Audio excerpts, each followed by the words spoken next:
Isn't sure of a timeline for when it will reopen. The Port of Baltimore is the East Coast's industrial shipping hub, one of the country's busiest. With no timeline for when the port might reopen, billions of dollars worth of cargo, including vehicles, construction equipment, and the parts to keep them working, will have to find new supply routes. The possibility of longer and more expensive routes could increase costs that may eventually be passed down to all of us. Will affect us weeks down the road. And every day that goes by that port is closed, it creates more of a backlog and more of a shortage. Earlier today, at least 10 commercial ships were seen anchored outside Baltimore's port.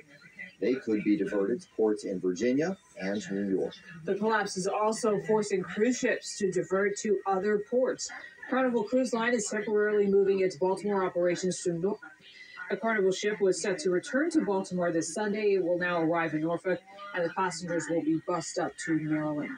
And checking back in with our alert desk now with John Rogers. John, this isn't the first time this ship has had a major issue. No, it isn't, Michelle. Records show the ship was built in 2015 and has had two deficiencies since then. Over in 2016, now this cargo ship actually collided with a stone wall in Belgium. It damaged its hull, impairing its seaworthiness, had to be repaired there. And then just last summer in 2023, June 27th, 2023, actually, inspectors in Chile found a deficiency with its propulsion and auxiliary machinery. This was actually concerning gauges and thermometers. Records showed that the last inspection it received was this past September in New York. You can be sure that investigators are reviewing all these records to see if it played a role in what happened today.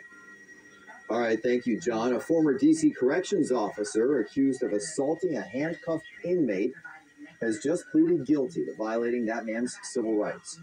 Court records show Marcus Bias pushed the inmate's head into a metal door frame while escorting him back in 2019, injuring him.